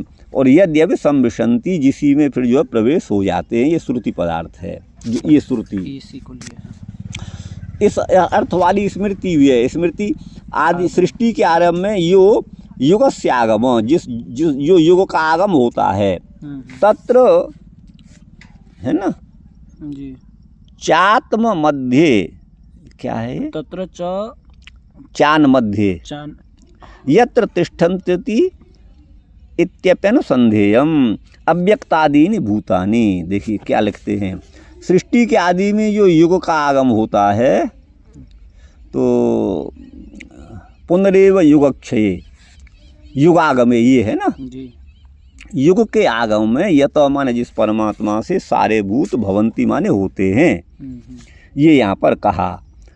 तो वही कहा सृष्टि के आरंभ में जो युग का आगम है, तत्र माने वहाँ पर, और च के बल से मध्य में, यहाँ च दिया होगा, देखिए कहाँ पे? अरे इस श्लोक में ना, यस्मिश्च, ये है यस्मिश्च, ये है, और च के बल से यहाँ पर मध्य में उनकी स्थिति होती है, माने जन्म और स्थिति। च के बल से मध्य तिष्ठन्ति, चान मध्य, और तो चान मध्य में, हाँ, च के बल से मध्य में भी वो विद्यमान रहते हैं, चान मध्य तिष्ठन्ति। ये समझना चाहिए, क्योंकि यहाँ मध्य में वर्णन इसमें नहीं है। ये तो सर्वाणि भूतानि भवन्ति आदि में प्रलय में यान्ति, तो च के द्वारा यहाँ पर मध्य में उनकी सत्ता को लिया गया है, ये भाव है। अच्छा, अव्यक्तादीनि भूतानि इत्यादि श्री गीतोक्ते, गीता जी में भी है, अव्यक्तादीनि भूतानि व्यक्त मध्यानि भारत अव्यक्त निधनान्येव तत्र का परदेवना, ये कहा है। तो अव्यक्त शब्द वाच्य प्रधान है। अत्र भगवत श्री व्यासस्य ध्येयम प्रतीयते, यही भगवान व्यास का ध्येय प्रतीत होता है, ठीक है ना। प्रधान माने प्रकृति, वही भगवान व्यास उसी का ध्यान करते हैं। तब कहते हैं ऐसी आशंका करके समाधत्ते, बोले नहीं थी वो नहीं। तरी शास्त्रारंभे प्रधानम प्रकृति अभी तो जानाती थी अभिज्ञ। शास्त्र के आरंभ में प्रधान माने जो प्रकृति है, प्रधान का अर्थ होता है प्रकृति, और अभी तो जानाती थी अभिज्ञ, जिसको पूर्ण रूप से ज्ञान है, जो पूर्ण रूप से जानता है उसे अभिज्ञ कहते हैं। तो सर्व ज्ञानवान स परमेश्वर ऐक्षत, समग्र ज्ञानवान उस परमात्मा ने ईक्षण किया। तदैक्षत एको अहम बहुश्याम, ये है यहाँ पे इक्षण। हाँ, ऐक्षत माने विचारयामास, इक्षतिर ना शब्दम, ये जो है ब्रह्म सूत्र है जी। यहाँ पे है ना स इक्षत डाले लोकानु, लोकानु सृजायति जी, है ना, उसने ईक्षण किया। हाँ। लोकानु सृजा, मैं इन लोगों का निर्माण करूं। सह माने उस परमेश्वर ने ईमान लोकान असृजत, इन लोगों को रचा। तो बोले हम प्रकृति को ही क्यों नहीं मान लेते, प्रकृति ने ही रचा। तो बोले ईक्षतेर ना शब्दम, ये ब्रह्म सूत्र है। क्योंकि जहाँ जहाँ सृष्टि का वर्णन है वहाँ ईक्ष धातु का प्रयोग है, और ईक्ष धातु का अर्थ है देखना अथवा विचार करना, और विचार चेतन में संभव है, जड़ में संभव नहीं। प्रकृति जड़ है, इसलिए उसमें विचार संभव नहीं है। ये यही ईक्षते ना शब्दम का अर्थ है। गुरु भाई कहाँ है? इच्छत। हाँ, उस परमात्मा ने ईक्षण किया माने विचार किया। अहम लोकान्नु इति में नु जो है वितर्क अर्थ में है, इन लोगों को सृजई माने रचयानी रचू, ठीक है ना। इमान सर्वान श्रुत्यर्थ निर्णायको न्यायः न्यायात शारीरिक सूत्रादि रित्यर्थ। इन सभी को इमान सर्वान है ना, श्रुत्यर्थ निर्णायक न्याय, श्रुति के अर्थ का निर्णय करने वाला न्याय है, और उस न्याय के अनुसार ही शारीरिक सूत्र आदि हैं। शारीरिक सूत्र का मतलब है वेदांत के अच्छा सूत्र, शारीरिक सूत्र। क्यों भगवान शंकराचार्य का जो भाष्य है उसका नाम ही शारीरिक भाष्य है। अच्छा, हाँ। सांख्याभिमतम प्रधानम जगत कारणम न, सांख्य जिस प्रधान माने प्रकृति को जगत का कारण मानते हैं, है ना, न तत्र हेतु शब्दम, वहाँ पर हेतु शब्द नहीं है। अशब्दत्वात् वेदा प्रतिपाद्यत्वात्, क्योंकि वेद का ऐसा प्रतिपादन नहीं है। वेद ने ये प्रतिपादन नहीं किया है कि प्रकृति जगत को बनाती है। न ही वेदो जडम प्रतिपादयति, वेद जड़ की प्रतिपादना नहीं करता, उसमें हेतु है ईक्षते, तदैक्षत, उसने ईक्षण किया। ऐक्षत यहाँ पर जगत कर्तृत्व में ईक्षण श्रवण है, अर्थात परमात्मा जगत को बनाने से पहले विचार करते हैं। ननु ईश्वरस्य कर्तृत्वादिकम वैषम्यादि दोषा प्रसंगार्थम जीव कर्मापेक्षम, तो वही कहते हैं ईश्वर का जो कर्तृत्व है वो वैधर्म वैषम्य है, वैषम्यादि दोषा प्रसंगार्थम, इसमें जगत में हमको विषमता दिखाई देती है, तो जगत एक, इस जगत को ईश्वर एकमात्र ईश्वर ने ही बनाया, तो इसमें विषमता क्यों होनी चाहिए? कोई सुखी, कोई दुखी, कोई बड़ा, कोई छोटा, तो ये सो है ना। तो इस दोष के, है ना, अप्रसंगार्थम, मन इस दोष का प्रसंग नहीं करना चाहिए, क्योंकि जीव कर्मापेक्षम, जगत में सृष्टि की जो विचित्रता है वो जीवों के कर्म की अपेक्षा से है ना। जीव कर्मापेक्षम, जीवश्च धर्मादिकर्ता, जीव जो है धर्म आदि पद से अधर्म इन सब का करने वाला है। कर्म द्वारा ईश्वर से सृष्टि प्रयोजकत्वेन, जिसका जैसा कर्म है परमात्मा उसको उसी योनि में डालते हैं। तो वही कहते हैं कारणता जय कर्तृ, है ना, जय कर्तृयोध प्रयोजके जेतृत्व श्रुते, अर्थात जैसा कारण है वैसा कार्य होगा, जीवों के कर्मों के अनुसार ही परमात्मा जगत को बनाते हैं, ऐसा सुना जाता है। तथा च जीवो ध्येय इति नेय, तो क्या वह जीव ध्येय है? सत्यम परम धीमहि जिसके लिए कहा, तो बोले न इत्याह, तो इसका मतलब जीव और ब्रह्म में भेद मान रहे हैं, मान रहे हैं, बिल्कुल मान रहे हैं। अविद्यावृत्त, अविद्या से आवृत्त जिसका ज्ञान और ऐश्वर्य है वो जीव है, उसका ध्यान में, उसका ध्यान करेंगे तो कोई फल नहीं मिलेगा, फलाभावात, ये इत्यर्थ।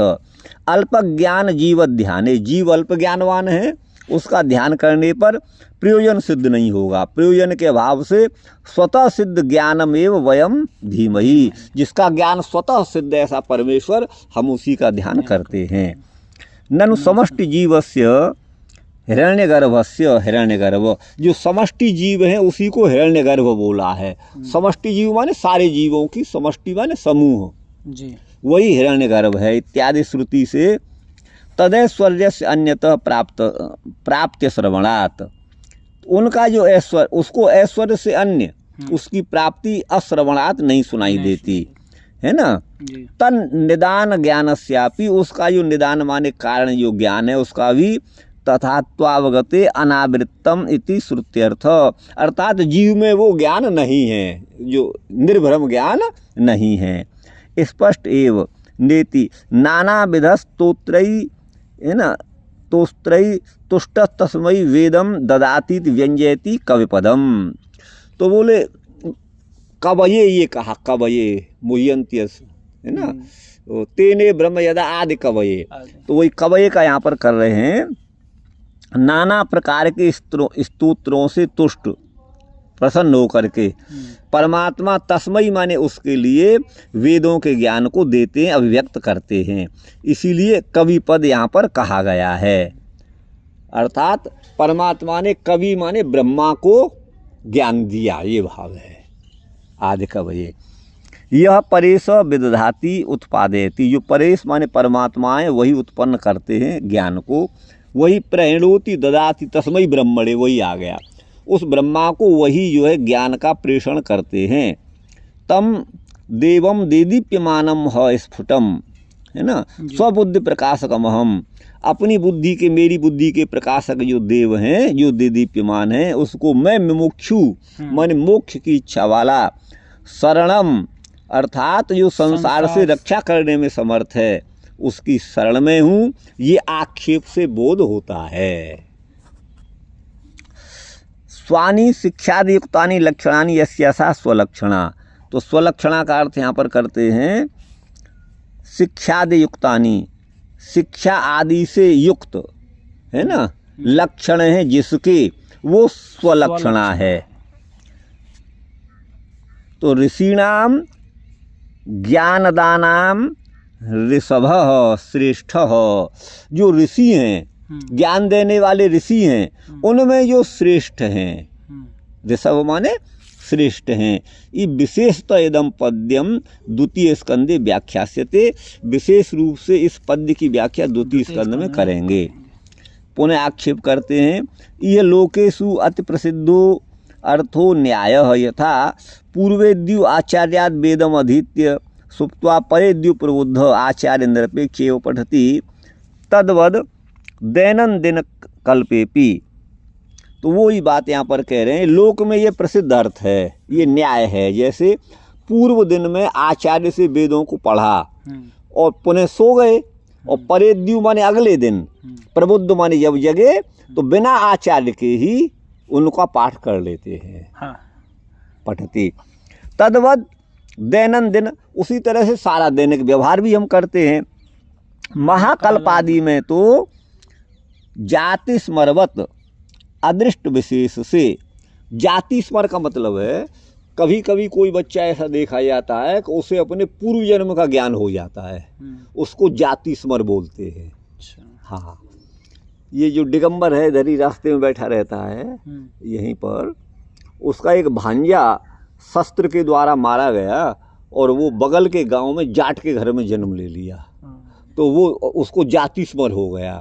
तो थोड़ा बड़ा हुआ तो बोले ये मेरा घर नहीं है, मेरे घर तो एक गाय थी, मेरे घर मेरी पत्नी थी, मेरा ये था वो था, ये एसी का भांजा था वो, इधर फरे के पास में वो है, तो वहाँ की घटना है, तो उनको जाति स्मर बोलते हैं। ये तो सत्य होती है ना। हाँ, वो तो बिल्कुल बिल्कुल सत्य होती है। तो ये जाति स्मर है।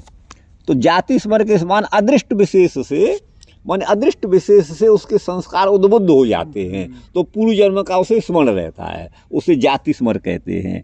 ऐसे ही महाकल्प आदि में भी कल्पांतरानुष्ठित कर्मोपासन बल लब्ध, अगले कल्पों में जो कर्म और जो उपासना हमने की थी उसके द्वारा लब्ध ब्रह्मत्वाधिकार कल्पांतरस्थ वेदम स्मरतु, वो कल्पांतर में स्मरण हो जाता है।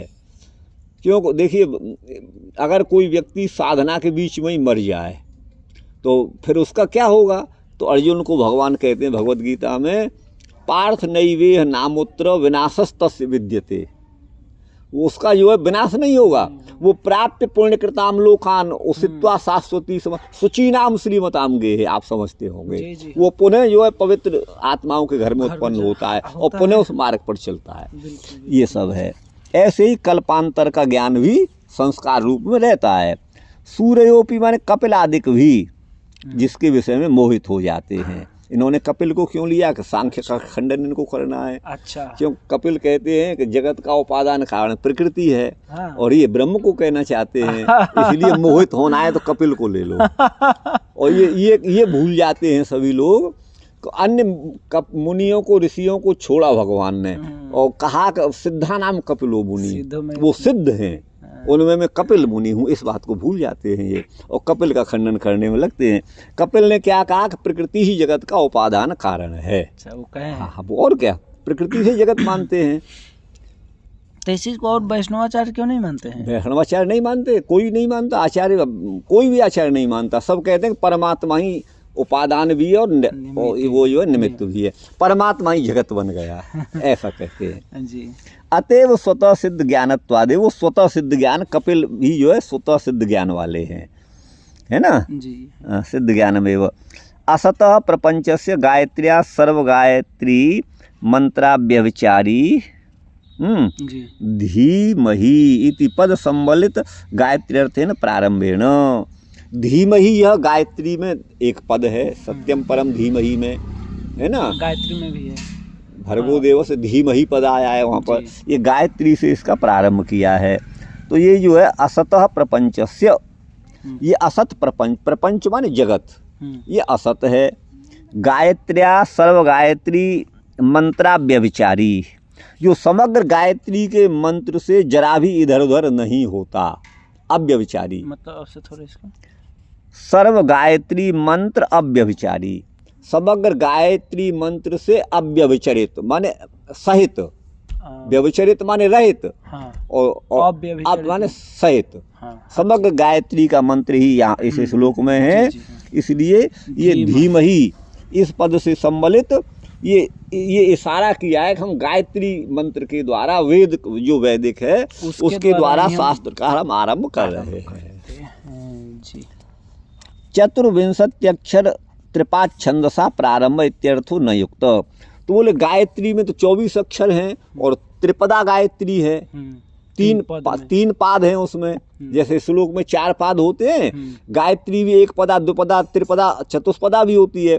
तो ये कौन सी है? तो त्रिपदा गायत्री है। तीनों पादों में जो 8-8 अक्षर हैं, ओम भूर्भुवः स्वः, ओम भूर्भुवः स्वः तत्सवितुर्वरेण्यं भर्गो देवस्य धीमहि धियो यो न प्रचोदयात्। 8-8 अक्षर के पाद हैं, गिनेंगे आप? गिनवाएं? नहीं, ठीक है। हाँ, ये त्रिपदा गायत्री है।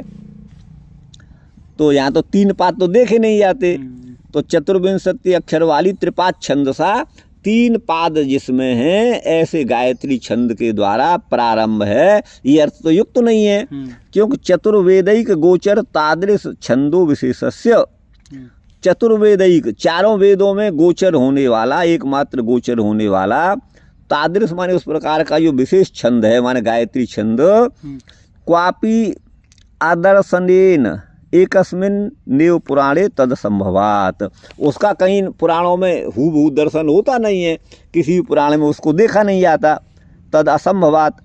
तो गायत्री अर्थस तावत, गायत्री अर्थस क्या है? अर्थतास्तु इत्थम। तो बोलो गायत्री छंद हमको भले नहीं दिखता है, लेकिन गायत्री का जो अर्थ है वो यहाँ लिया गया है, वो इस प्रकार है। सवित्री पदम जगत प्रसव कारण परम। सवित्री पद जो है वो जगत की रचना करने वाले के लिए सविता पद कहा जाता है। ध्यान दीजिए, हाँ, सवित्री। सु जो है प्राणी गर्भ विमोचन अर्थ में आपने पढ़ा होगा, सुप्रसव ऐश्वर्य भी पढ़ा होगा। प्रसव माने उत्पत्ति और ऐश्वर्य, तो सु धातु प्रसव ऐश्वर्य में है, उससे त्रिश प्रत्यय किया, इटकागम हो गया। सु के ऊ को पहले धात्वादेश से मूर्धन्य को दंत हो जाएगा, इटकागम हो जाएगा, सु के ऊ को गुण हो जाएगा, अवादेश हो जाएगा, सवित्री बनेगा। और सवित्री का पंचमी में, षष्ठी में, एक वचन में सवितुः बनता है, यहाँ षष्ठ्यंत है, तत् सवितुर्वरेण्यम, तो वही सवित्री है। तो सवित्री जो पद है वो प्रसव कारण पर है, माने उत्पन्न करने वाला है। तत् सवितुर उसी की तरफ निर्देश है, वो संसार को उत्पन्न करने का कारण है। तदर्थ जन्माद्यस्य यतः, इसको ये उसका- गायत्री परख कर रहे हैं तो इसको कल कर ले, कल कर लेना, इसको कल कल कर ले हो पूरा, गया, ठीक है, ठीक है। फिर